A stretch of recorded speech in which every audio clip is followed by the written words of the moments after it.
Hello everybody, welcome to my channel. Today I'm doing a toy review of MODO from BIKER Mice from Mars. As you can see, his robot arm opens up and then he's got a mini rocket launcher.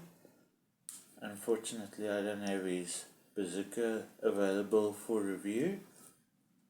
As you can see, the arms can move and the legs.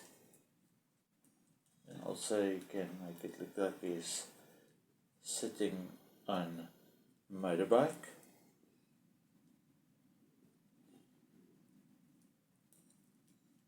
And also the tail can move as well. Also you can take the helmet off. And this beautiful toy is from Gloop Toys from the 1990s to early 2000s.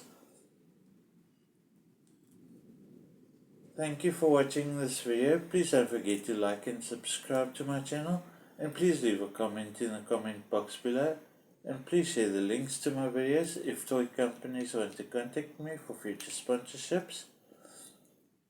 My email is in a link in the description box below, and I'll see you in the next video. Thank you. Bye.